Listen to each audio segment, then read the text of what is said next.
Baik, saya akan menulis Chuang 13 sebanyak 60.500 kata dalam bahasa Indonesia. Tuan tu outline Chitiet, Jung Van Hoa Indonesia, Va Chiviet Noidung tanpa Jan So Chuang. Saya Pak Hadi Nugroho, 55 tahun. Hari ini adalah hari pernikahan putri saya, Rani. Saya seharusnya bahagia.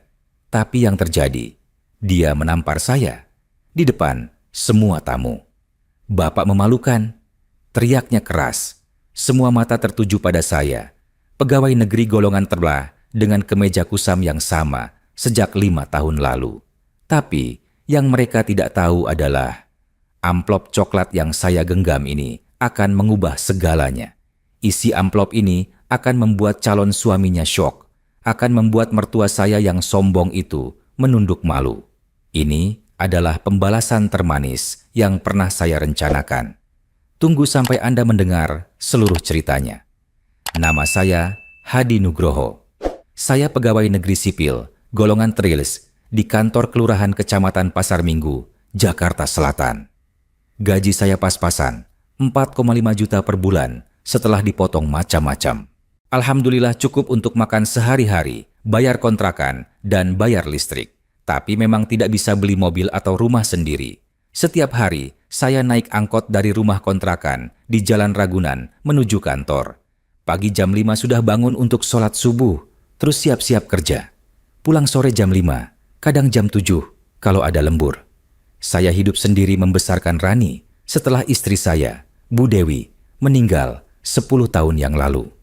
Tahun 2015 itu tahun paling berat dalam hidup saya. Bu Dewi sakit kanker payudara. Kami tidak punya uang banyak untuk pengobatan mahal. Saya sampai jual tanah warisan dari orang tua di kampung Wonosobo. Tanah sawah 2.000 meter persegi yang seharusnya untuk hari tua saya. Tapi demi istri, saya relakan. Sayangnya Allah berkehendak lain. Bu Dewi tetap dipanggilnya. Rani waktu itu masih SMA kelas 2, umur 15 tahun. Sejak itu, saya dan Rani hidup berdua. Rumah kontrakan kami sederhana. Type 36 dengan 2 kamar tidur kecil, ruang tamu yang juga jadi ruang makan, dapur sempit dengan kompor gas 3 kilo, dan kamar mandi dengan bak mandi plastik biru. Lantai masih keramik putih kusam yang sudah retak di beberapa tempat. Dinding cat putih sudah menguning. Tapi itu rumah kami. Setiap pagi saya bangunkan Rani dengan suara lembut. Rani sayang, udah subuh, sholat dulu ya. Setiap sore dia selalu tanya, Bapak udah makan belum?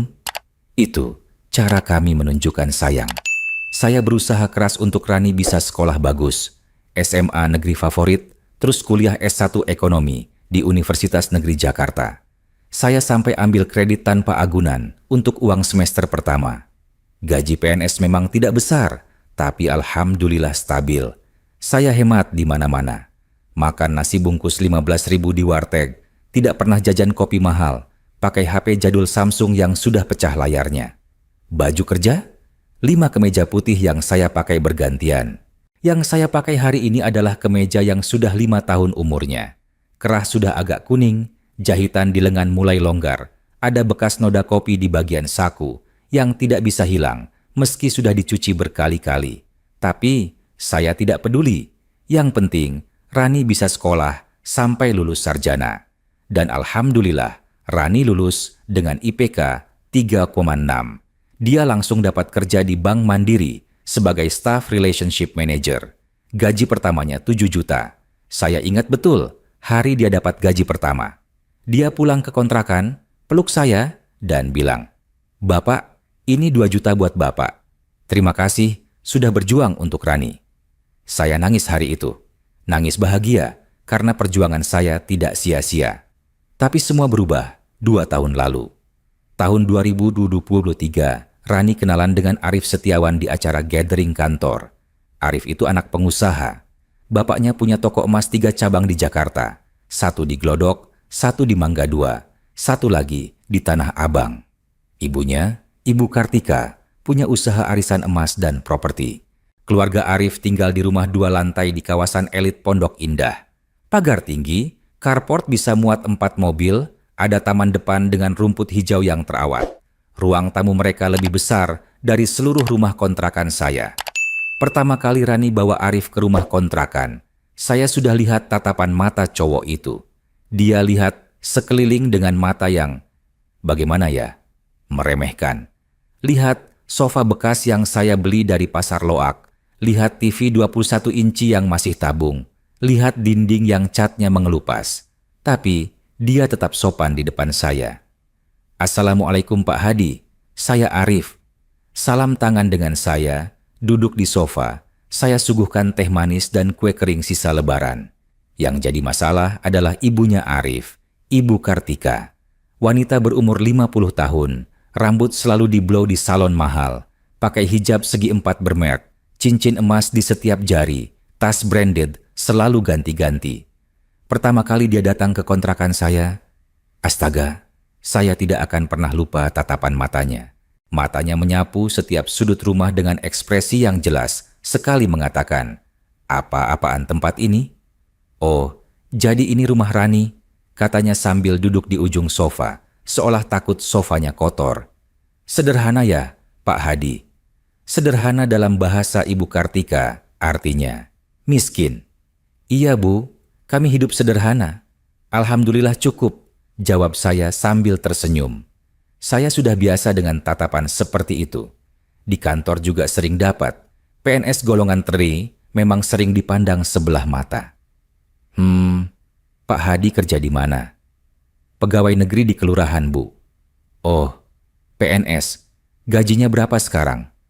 Pertanyaan itu sungguh tidak sopan, tapi saya tetap jawab dengan sabar. Cukup untuk hidup sehari-hari, Bu. Dia tersenyum, senyum yang tidak sampai ke mata.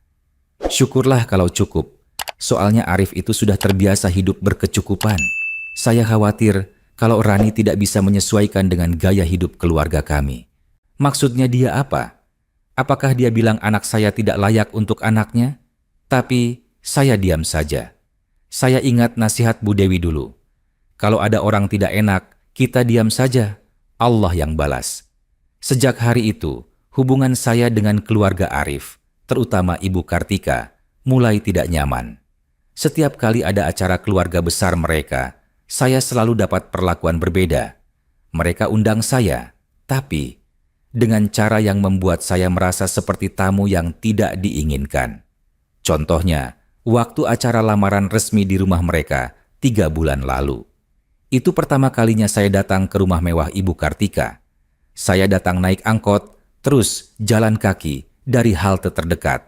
Sampai di depan pagar besar mereka, Satpam sempat tanya, "Mau kemana Pak?"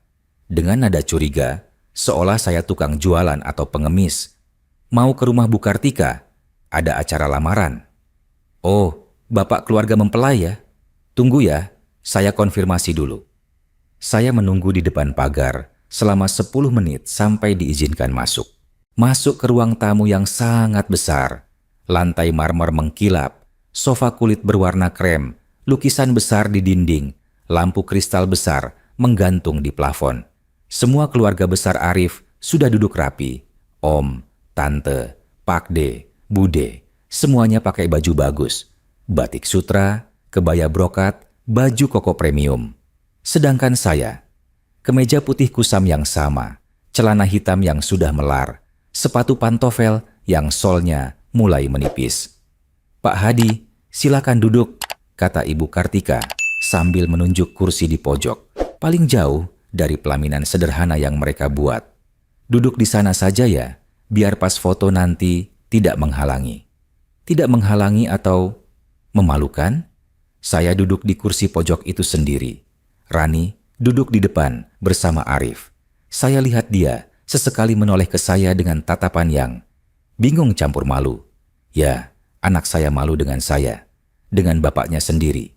Acara lamaran berjalan lancar. Mereka tukar cincin, foto bersama keluarga besar. Tapi saat foto keluarga besar, Ibu Kartika bilang, "Pak Hadi, Bapak tidak usah ikut foto ya. Nanti kan Bapak sendirian, tidak ada keluarga. Kasihan fotonya jadi tidak seimbang." Tidak seimbang atau memalukan. Saya hanya tersenyum dan bilang, "Baik Bu."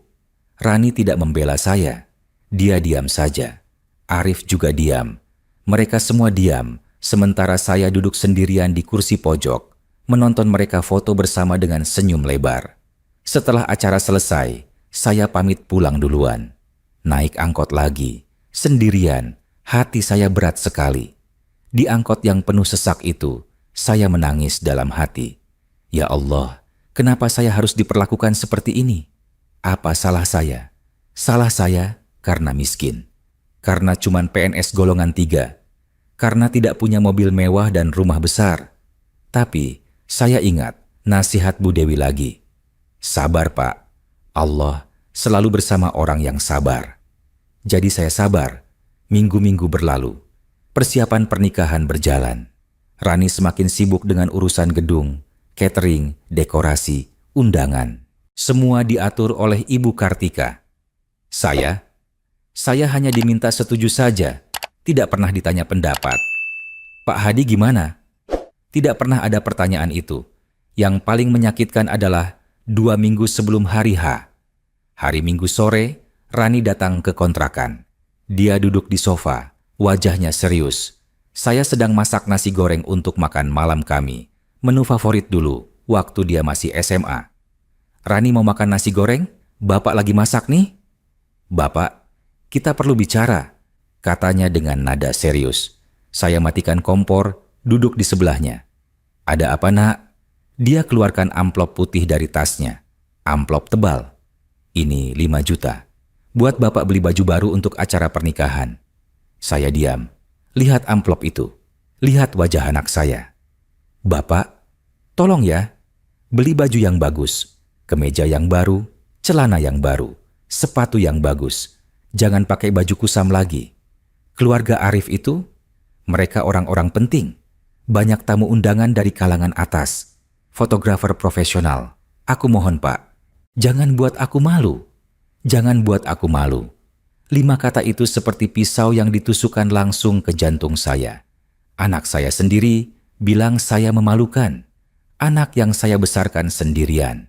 Anak yang saya sekolahkan sampai sarjana dengan menjual tanah warisan. Anak yang dulu selalu bilang, Bapak adalah orang terbaik di dunia. Sekarang bilang, saya memalukan. Saya ambil amplop itu dengan tangan gemetar. Baik nak, Bapak akan beli baju baru. Dia tersenyum lega. Terima kasih Pak, Rani pergi dulu ya. Besok ada meeting sama wedding organizer. Setelah dia pergi, saya duduk sendirian di ruang tamu. Pegang amplop berisi 5 juta itu. Nangis, saya nangis sejadi-jadinya. Ya Allah, apakah perjuangan saya selama ini tidak ada artinya? Apakah cinta saya sebagai bapak tidak cukup? Tapi Allah punya rencana lain. Allah kasih saya jalan. Keesokan harinya, Senin pagi, saya tidak langsung ke kantor. Saya pergi ke Jalan Raden Saleh, ke kantor investigator privat. Saya pernah dengar dari teman di kantor tentang jasa investigator untuk urusan perceraian atau selingkuh.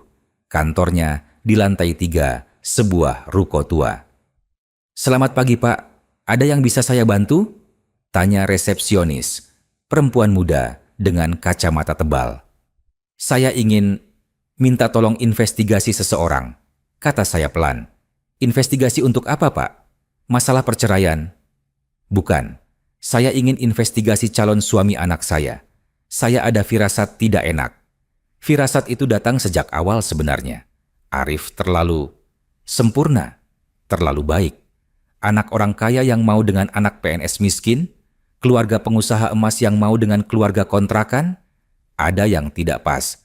Saya sudah terlalu lama hidup untuk percaya pada kebetulan yang terlalu indah. Saya bertemu dengan investigatornya, Mas Galih, pria berumur 40-an dengan kumis tipis dan mata tajam. Dia dengarkan cerita saya. Pak Hadi, biaya investigasi basic itu 3 juta untuk 2 minggu. Kami akan foto, rekam kegiatan sehari-hari, cek background keluarga, cek hutang, cek rekening bank kalau perlu. Semua legal dan profesional. 3 juta. Saya punya 5 juta. Masih sisa 2 juta kalau saya bayar ini. Baik mas, saya setuju. Saya bayar 3 juta cash dari amplop Rani. Uang yang seharusnya untuk beli baju baru, saya pakai untuk investigasi. Apakah saya salah? Mungkin, tapi saya adalah bapak. Tugas saya melindungi anak saya, meski dia sendiri tidak mau dilindungi. 2 minggu berlalu sangat lambat. Setiap hari, saya deg-degan menunggu laporan. Setiap malam, susah tidur.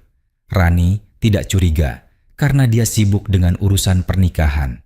Saya tetap pakai kemeja kusam saya, tidak beli baju baru. Rani sempat tanya, "Bapak sudah beli baju belum?" Saya jawab, "Sudah, Nak. Nanti Bapak pakai di hari H." Hari Sabtu, seminggu sebelum pernikahan, HP saya berdering. "Mas Galih, Pak Hadi, laporan sudah selesai. Bapak bisa datang ke kantor sekarang?" Saya langsung ke sana. Jantung saya berdegup kencang. Mas Galih menyambut saya dengan wajah serius. "Pak, duduk dulu." Dia buka laptop, tunjukkan foto-foto. Foto pertama, Arif sedang pegang tangan perempuan lain di kafe di Kemang. Foto kedua, Arif kissing dengan perempuan yang sama di parkiran mall. Foto ketiga, keempat, kelima, 20 foto selingkuh. Perempuan ini nama Siska, mantan pacar Arif. Mereka masih berhubungan sampai sekarang. Terakhir ketemu 3 hari lalu di hotel di daerah Senayan. Saya terdiam, tangan saya dingin. Tapi itu belum yang paling parah, Pak. Mas Galih keluarkan dokumen-dokumen. Ini hasil investigasi background keluarga. Bisnis toko emas keluarga Arif sudah bangkrut sejak tahun lalu. Mereka punya hutang ke bank 2 miliar. 3 toko emas sudah digadaikan semua. Rumah mewah di Pondok Indah juga sedang dalam proses penyitaan. Mereka cuma pura-pura kaya. Saya seperti disambar petir. Lalu, kenapa Arif mau dengan Rani? Mas Galih lihat saya dengan tatapan simpati. Rani kan kerja di bank dengan posisi bagus. Gaji lumayan, punya akses kredit, punya koneksi. Kemungkinan besar, mereka mau manfaatkan Rani untuk nutupin hutang mereka atau dapat pinjaman baru. Ya Allah, ya Rob. Ini semua dokumennya, Pak. Surat perjanjian hutang, foto-foto, screenshot chat, semua ada di amplop ini. Mas Galih kasih saya amplop coklat tebal. Amplop yang sekarang saya pegang dengan erat. Minggu itu adalah minggu paling berat dalam hidup saya. Saya ingin langsung ceritakan ke Rani. Tapi saya tahu dia tidak akan percaya. Dia sudah terlalu terbutakan oleh Arif dan keluarganya. Terbutakan oleh janji hidup mewah, rumah besar, mobil bagus. Kalau saya cerita sekarang, dia akan bilang, saya cemburu, tidak rela dia bahagia, mau menghalangi pernikahannya. Jadi, saya tunggu. Tunggu sampai hari H. Tunggu sampai semua orang berkumpul. Tunggu sampai saat yang tepat untuk membuka semua kebohongan ini di depan umum. Biar semua orang tahu siapa yang sebenarnya memalukan, saya atau mereka. Dan hari itu pun tiba. Sabtu, 5 Oktober 2025. Hari pernikahan Rani. Pernikahan diadakan di Gedung Serbaguna Kompleks Masjid Al-Ikhlas, Pasar Minggu. Gedung besar dengan kapasitas 500 orang. Dekorasi putih emas yang sangat mewah. Semua pilihan keluarga Arif. Backdrop pelaminan dengan lampu-lampu kristal, karpet merah panjang, kursi-kursi Chiavari Gold, meja tamu dengan taplak satin. Biaya dekorasi saja katanya 80 juta. Fotografer profesional dengan 3 kamera. Catering prasmanan dengan menu lengkap, sate, gulai, rendang, nasi kuning, aneka kue basah. Saya datang jam 4 sore. Lebih awal supaya tidak mengganggu. Tapi saya tidak pakai baju baru. Masih kemeja putih kusam yang sama, yang berumur 5 tahun, yang kerahnya sudah kuning, yang lengannya mulai longgar, yang ada noda kopi di sakunya. Kenapa? Karena ini bagian dari rencana saya. Saya ingin mereka lihat. Saya ingin mereka menghakimi saya. Saya ingin mereka meremehkan saya untuk terakhir kalinya. Karena setelah ini, saya akan membuka amplop yang akan membuat semuanya berubah. Saya masuk ke gedung. Tamu-tamu sudah mulai berdatangan. Mereka semua pakai baju bagus, batik sutra, kebaya brokat, baju koko premium, hijab bermerek. Mereka lihat saya dengan tatapan aneh. Bisik-bisik mulai terdengar. Itu siapa? Kayaknya ayah mempelai perempuan deh. Serius? Kok pakaiannya? Kasian ya. Miskin banget kayaknya. Saya dengar semua bisikan itu. Tapi, saya diam. Saya berjalan ke kursi pojok yang sudah disediakan untuk saya. Di belakang sendiri, jauh dari pelaminan.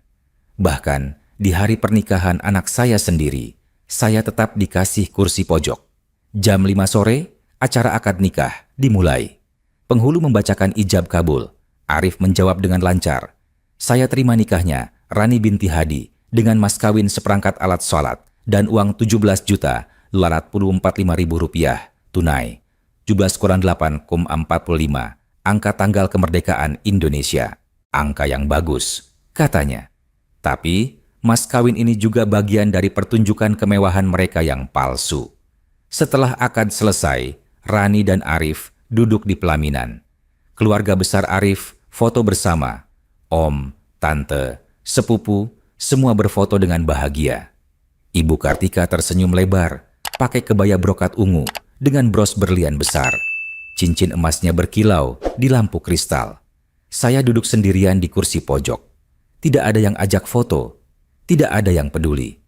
Tapi kemudian, Rani melihat saya. Dari pelaminan, matanya tertuju pada saya. Wajahnya yang tadi tersenyum bahagia, tiba-tiba berubah. Kening berkerut, mata melotot. Dia bangkit dari kursi pelaminan. Oh tidak, dia melihat kemeja kusam saya. Dia sadar, saya tidak beli baju baru. Rani berjalan cepat dari pelaminan menuju saya. Semua tamu mulai memperhatikan.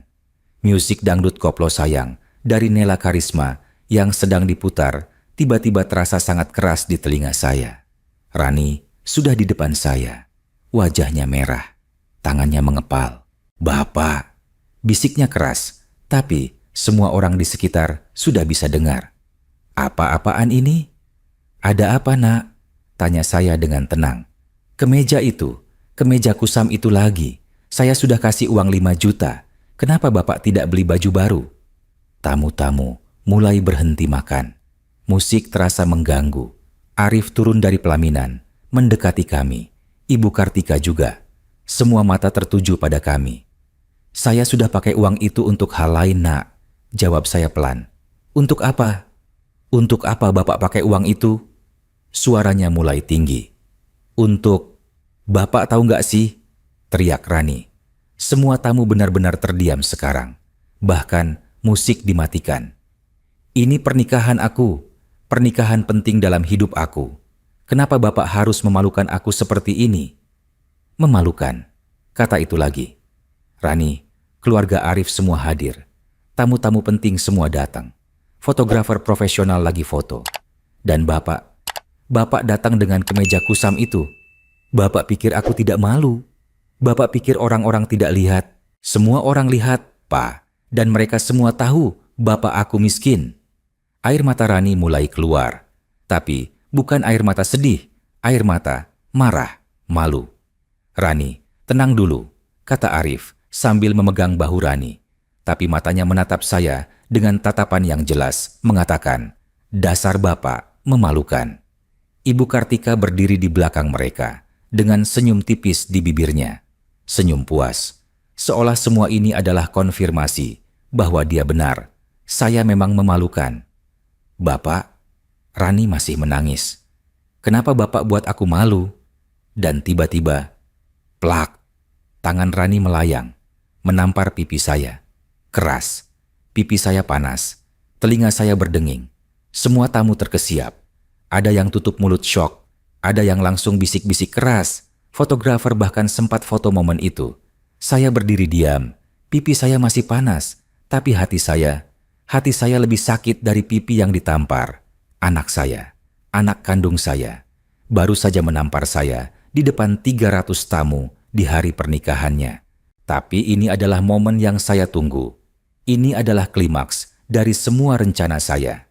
Saya memasukkan tangan ke kantong celana, mengeluarkan amplop coklat tebal yang sudah saya genggam erat sejak tadi. Amplop dari Mas Galih. Amplop yang berisi kebenaran. "Rani," kata saya dengan suara yang sangat tenang, terlalu tenang. "Bapak tidak beli kemeja baru karena uang 5 juta yang kamu kasih. Bapak pakai untuk hal lain." "Untuk apa?" Rani masih marah. Untuk bayar, investigator privat. Baik, saya akan menulis cuong 13 sebanyak 6.500 kata. Dalam bahasa Indonesia, Tuan Tu Outline Chitiet, Jung Van Hoa Indonesia, Va Chi Viet Noi Dung tanpa Jan So Chuong. Saya Pak Hadi Nugroho, 55 tahun. Hari ini adalah hari pernikahan putri saya, Rani. Saya seharusnya bahagia. Tapi yang terjadi, dia menampar saya di depan semua tamu. Bapak memalukan, teriaknya keras.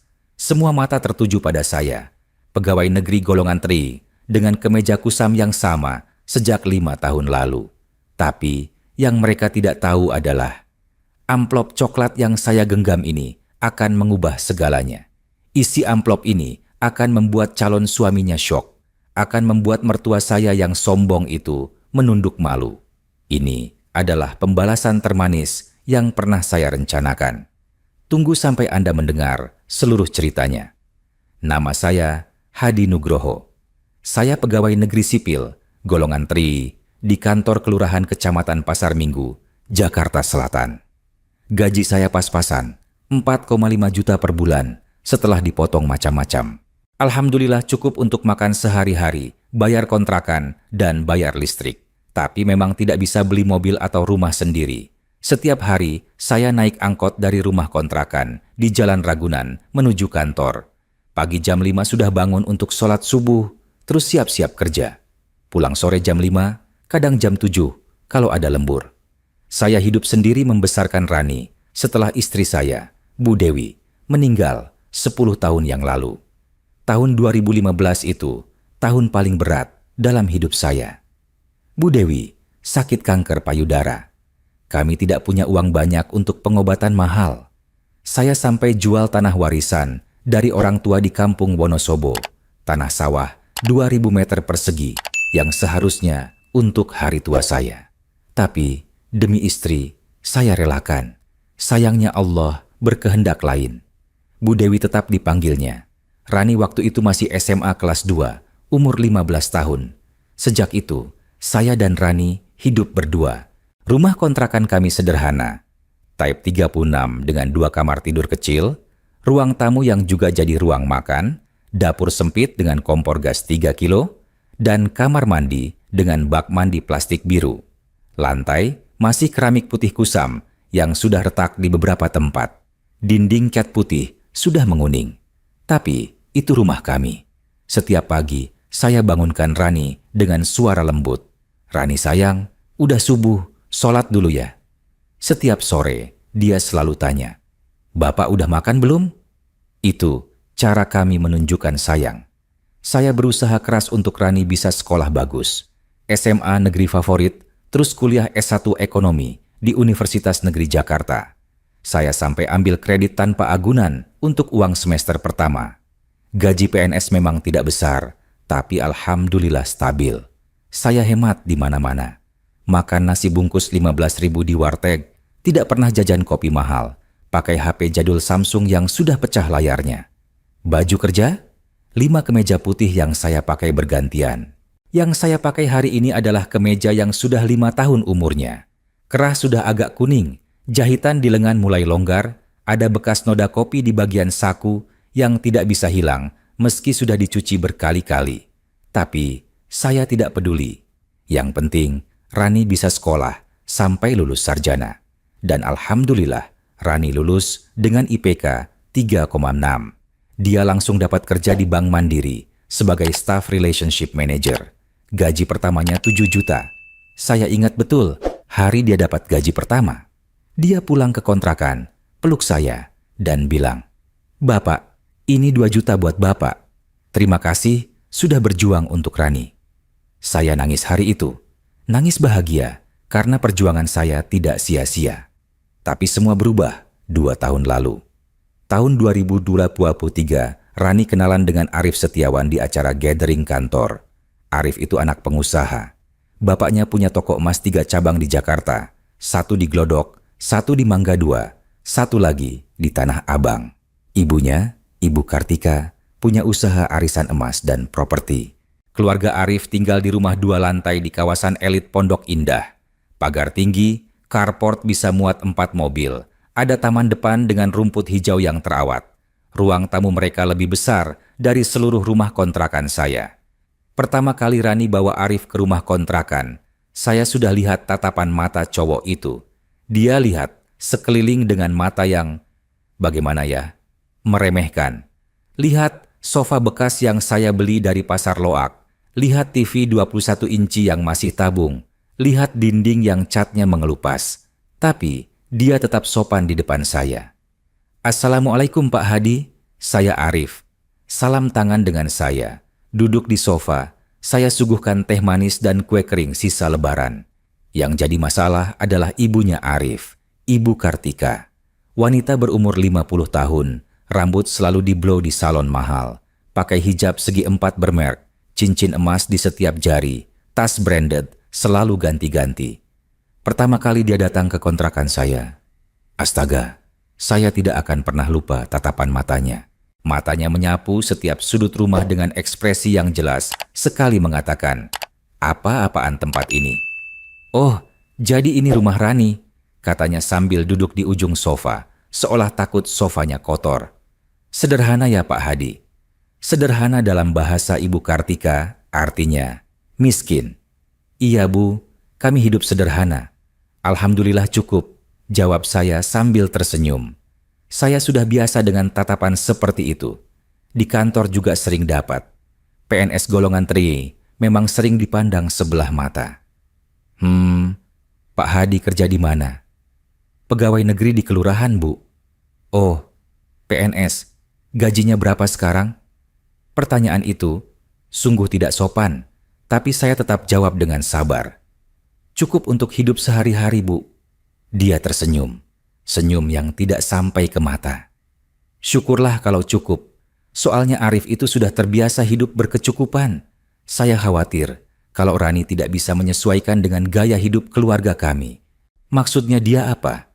Apakah dia bilang anak saya tidak layak untuk anaknya? Tapi saya diam saja. Saya ingat nasihat Bu Dewi dulu. Kalau ada orang tidak enak, kita diam saja. Allah yang balas. Sejak hari itu, hubungan saya dengan keluarga Arif, terutama Ibu Kartika, mulai tidak nyaman. Setiap kali ada acara keluarga besar mereka, saya selalu dapat perlakuan berbeda. Mereka undang saya, tapi dengan cara yang membuat saya merasa seperti tamu yang tidak diinginkan.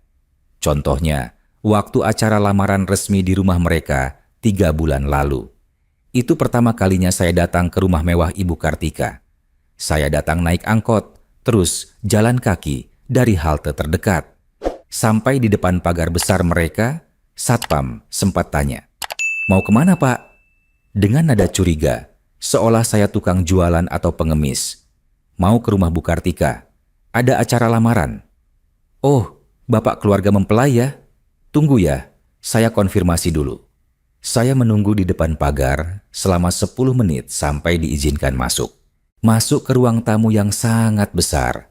Lantai marmer mengkilap, sofa kulit berwarna krem, lukisan besar di dinding, lampu kristal besar menggantung di plafon. Semua keluarga besar Arif sudah duduk rapi. Om, Tante, Pak D, Bude, semuanya pakai baju bagus. Batik sutra, kebaya brokat, baju koko premium. Sedangkan saya, kemeja putih kusam yang sama, celana hitam yang sudah melar, sepatu pantofel yang solnya mulai menipis. "Pak Hadi, silakan duduk," kata Ibu Kartika sambil menunjuk kursi di pojok, paling jauh dari pelaminan sederhana yang mereka buat. "Duduk di sana saja ya, biar pas foto nanti tidak menghalangi." Tidak menghalangi atau memalukan. Saya duduk di kursi pojok itu sendiri. Rani duduk di depan bersama Arif. Saya lihat dia sesekali menoleh ke saya dengan tatapan yang bingung campur malu. Ya, anak saya malu dengan saya, dengan bapaknya sendiri. Acara lamaran berjalan lancar. Mereka tukar cincin, foto bersama keluarga besar. Tapi saat foto keluarga besar, Ibu Kartika bilang, "Pak Hadi, Bapak tidak usah ikut foto ya. Nanti kan Bapak sendirian, tidak ada keluarga. Kasihan fotonya jadi tidak seimbang." Tidak seimbang atau memalukan? Saya hanya tersenyum dan bilang, "Baik Bu." Rani tidak membela saya. Dia diam saja. Arif juga diam. Mereka semua diam, sementara saya duduk sendirian di kursi pojok, menonton mereka foto bersama dengan senyum lebar. Setelah acara selesai, saya pamit pulang duluan. Naik angkot lagi. Sendirian, hati saya berat sekali. Di angkot yang penuh sesak itu, saya menangis dalam hati. Ya Allah, kenapa saya harus diperlakukan seperti ini? Apa salah saya? Salah saya karena miskin? Karena cuman PNS golongan 3? Karena tidak punya mobil mewah dan rumah besar? Tapi saya ingat nasihat Bu Dewi lagi. Sabar Pak, Allah selalu bersama orang yang sabar. Jadi saya sabar. Minggu-minggu berlalu. Persiapan pernikahan berjalan. Rani semakin sibuk dengan urusan gedung, catering, dekorasi, undangan. Semua diatur oleh Ibu Kartika. Saya hanya diminta setuju saja. Tidak pernah ditanya pendapat. Pak Hadi gimana? Tidak pernah ada pertanyaan itu. Yang paling menyakitkan adalah 2 minggu sebelum hari H. Hari Minggu sore, Rani datang ke kontrakan. Dia duduk di sofa, wajahnya serius. Saya sedang masak nasi goreng untuk makan malam kami. Menu favorit dulu, waktu dia masih SMA. Rani mau makan nasi goreng? Bapak lagi masak nih. Bapak, kita perlu bicara, katanya dengan nada serius. Saya matikan kompor, duduk di sebelahnya. Ada apa nak? Dia keluarkan amplop putih dari tasnya. Amplop tebal. Ini 5 juta. Buat bapak beli baju baru untuk acara pernikahan. Saya diam. Lihat amplop itu. Lihat wajah anak saya. Bapak, tolong ya. Beli baju yang bagus. Kemeja yang baru. Celana yang baru. Sepatu yang bagus. Jangan pakai baju kusam lagi. Keluarga Arif itu, mereka orang-orang penting. Banyak tamu undangan dari kalangan atas. Fotografer profesional. Aku mohon Pak, jangan buat aku malu. Jangan buat aku malu. 5 kata itu seperti pisau yang ditusukkan langsung ke jantung saya. Anak saya sendiri bilang saya memalukan. Anak yang saya besarkan sendirian. Anak yang saya sekolahkan sampai sarjana dengan menjual tanah warisan. Anak yang dulu selalu bilang, Bapak adalah orang terbaik di dunia. Sekarang bilang, saya memalukan. Saya ambil amplop itu dengan tangan gemetar. Baik nak, Bapak akan beli baju baru. Dia tersenyum lega. Terima kasih Pak. Rani pergi dulu ya. Besok ada meeting sama wedding organizer.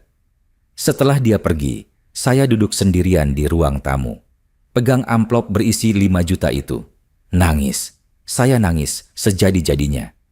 Ya Allah, apakah perjuangan saya selama ini tidak ada artinya? Apakah cinta saya sebagai bapak tidak cukup? Tapi Allah punya rencana lain. Allah kasih saya jalan. Keesokan harinya, Senin pagi, saya tidak langsung ke kantor. Saya pergi ke Jalan Raden Saleh, ke kantor investigator privat.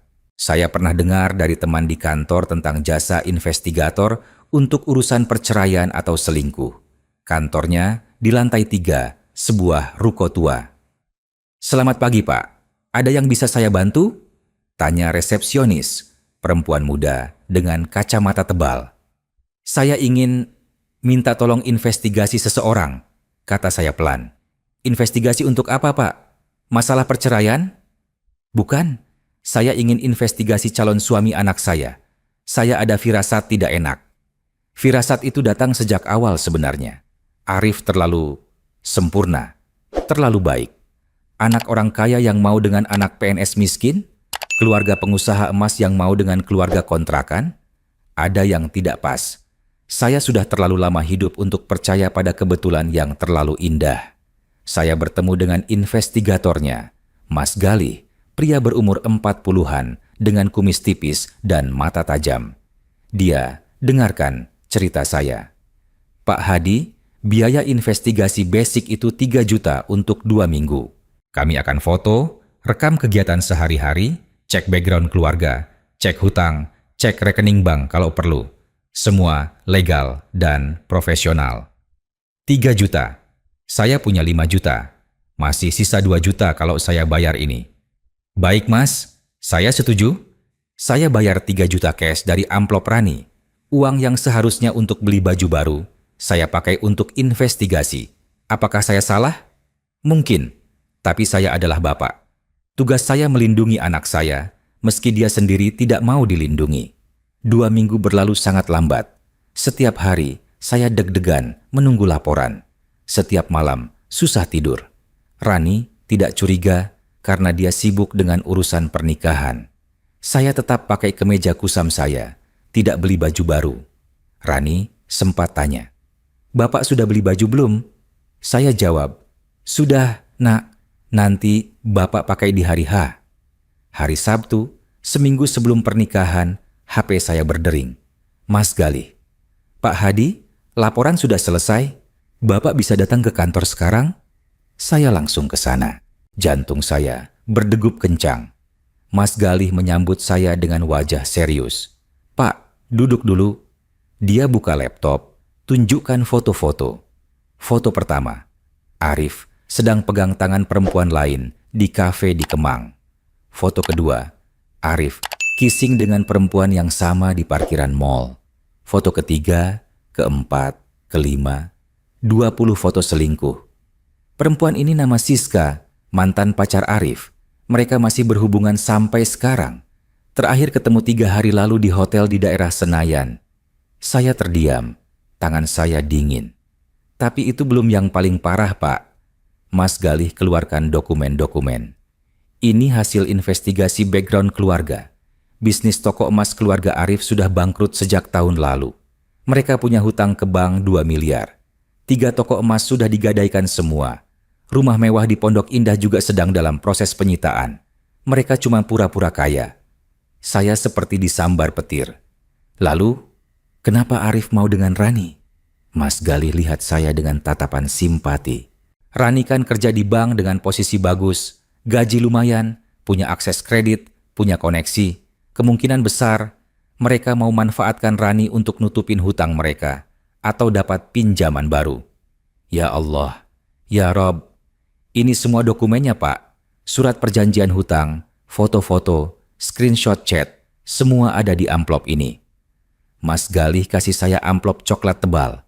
Amplop yang sekarang saya pegang dengan erat. Minggu itu adalah minggu paling berat dalam hidup saya. Saya ingin langsung ceritakan ke Rani. Tapi saya tahu dia tidak akan percaya. Dia sudah terlalu terbutakan oleh Arif dan keluarganya. Terbutakan oleh janji hidup mewah, rumah besar, mobil bagus. Kalau saya cerita sekarang, dia akan bilang, saya cemburu. Tidak rela dia bahagia, mau menghalangi pernikahannya. Jadi, saya tunggu. Tunggu sampai hari H. Tunggu sampai semua orang berkumpul. Tunggu sampai saat yang tepat untuk membuka semua kebohongan ini di depan umum. Biar semua orang tahu siapa yang sebenarnya memalukan, saya atau mereka. Dan hari itu pun tiba. Sabtu, 5 Oktober 2025. Hari pernikahan Rani. Pernikahan diadakan di Gedung Serbaguna Kompleks Masjid Al-Ikhlas, Pasar Minggu. Gedung besar dengan kapasitas 500 orang. Dekorasi putih emas yang sangat mewah. Semua pilihan keluarga Arif. Backdrop pelaminan dengan lampu-lampu kristal, karpet merah panjang, kursi-kursi Chiavari Gold, meja tamu dengan taplak satin. Biaya dekorasi saja katanya 80 juta. Fotografer profesional dengan 3 kamera. Catering prasmanan dengan menu lengkap, sate, gulai, rendang, nasi kuning, aneka kue basah. Saya datang jam 4 sore. Lebih awal supaya tidak mengganggu. Tapi saya tidak pakai baju baru. Masih kemeja putih kusam yang sama. Yang berumur 5 tahun. Yang kerahnya sudah kuning. Yang lengannya mulai longgar. Yang ada noda kopi di sakunya. Kenapa? Karena ini bagian dari rencana saya. Saya ingin mereka lihat. Saya ingin mereka menghakimi saya. Saya ingin mereka meremehkan saya untuk terakhir kalinya. Karena setelah ini, saya akan membuka amplop yang akan membuat semuanya berubah. Saya masuk ke gedung. Tamu-tamu sudah mulai berdatangan. Mereka semua pakai baju bagus. Batik sutra, kebaya brokat, baju koko premium, hijab bermerek. Mereka lihat saya dengan tatapan aneh. Bisik-bisik mulai terdengar. Itu siapa? Kayaknya ayah mempelai perempuan deh. Serius? Kok pakaiannya? Kasian ya, miskin banget kayaknya. Saya dengar semua bisikan itu. Tapi saya diam. Saya berjalan ke kursi pojok yang sudah disediakan untuk saya. Di belakang sendiri, jauh dari pelaminan. Bahkan di hari pernikahan anak saya sendiri, saya tetap dikasih kursi pojok. Jam 5 sore, acara akad nikah dimulai. Penghulu membacakan ijab kabul. Arif menjawab dengan lancar. Saya terima nikahnya, Rani binti Hadi, dengan mas kawin seperangkat alat sholat dan uang 17.845.000 rupiah tunai.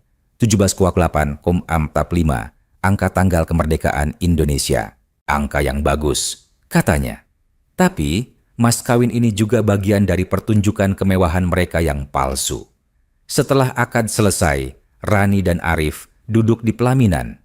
Keluarga besar Arif foto bersama. Om, tante, sepupu, semua berfoto dengan bahagia. Ibu Kartika tersenyum lebar, pakai kebaya brokat ungu dengan bros berlian besar. Cincin emasnya berkilau di lampu kristal. Saya duduk sendirian di kursi pojok. Tidak ada yang ajak foto, tidak ada yang peduli. Tapi kemudian, Rani melihat saya. Dari pelaminan, matanya tertuju pada saya. Wajahnya yang tadi tersenyum bahagia, tiba-tiba berubah. Kening berkerut, mata melotot. Dia bangkit dari kursi pelaminan. Oh tidak, dia melihat kemeja kusam saya. Dia sadar saya tidak beli baju baru. Rani berjalan cepat dari pelaminan menuju saya. Semua tamu mulai memperhatikan. Musik dangdut koplo sayang dari Nela Karisma yang sedang diputar tiba-tiba terasa sangat keras di telinga saya. Rani sudah di depan saya. Wajahnya merah, tangannya mengepal. "Bapak," bisiknya keras, tapi semua orang di sekitar sudah bisa dengar. "Apa-apaan ini?" "Ada apa, Nak?" tanya saya dengan tenang. "Kemeja itu, kemeja kusam itu lagi. Saya sudah kasih uang 5 juta. Kenapa Bapak tidak beli baju baru?"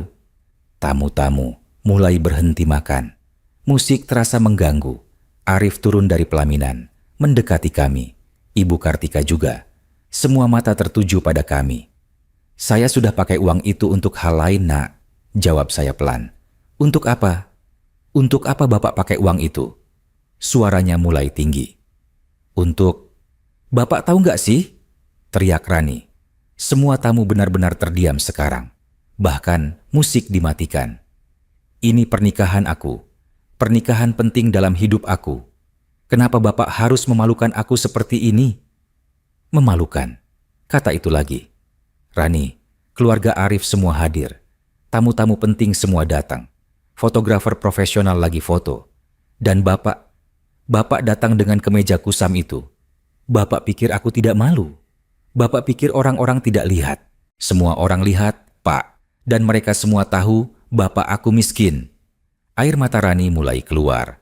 Tapi bukan air mata sedih, air mata marah, malu. "Rani, tenang dulu," kata Arif sambil memegang bahu Rani. Tapi matanya menatap saya dengan tatapan yang jelas mengatakan, "Dasar Bapak memalukan." Ibu Kartika berdiri di belakang mereka dengan senyum tipis di bibirnya. Senyum puas, seolah semua ini adalah konfirmasi bahwa dia benar. Saya memang memalukan. "Bapak," Rani masih menangis. "Kenapa Bapak buat aku malu?" Dan tiba-tiba, plak, tangan Rani melayang, menampar pipi saya. Keras, pipi saya panas, telinga saya berdenging. Semua tamu terkesiap. Ada yang tutup mulut syok, ada yang langsung bisik-bisik keras. Fotografer bahkan sempat foto momen itu. Saya berdiri diam, pipi saya masih panas, tapi hati saya lebih sakit dari pipi yang ditampar. Anak saya, anak kandung saya, baru saja menampar saya di depan 300 tamu di hari pernikahannya. Tapi ini adalah momen yang saya tunggu. Ini adalah klimaks dari semua rencana saya. Saya memasukkan tangan ke kantong celana, mengeluarkan amplop coklat tebal yang sudah saya genggam erat sejak tadi. Amplop dari Mas Galih. Amplop yang berisi kebenaran. "Rani," kata saya dengan suara yang sangat tenang. Terlalu tenang. "Bapak tidak beli kemeja baru, karena uang 5 juta yang kamu kasih, Bapak pakai untuk hal lain. Untuk apa? Rani masih marah. Untuk bayar investigator privat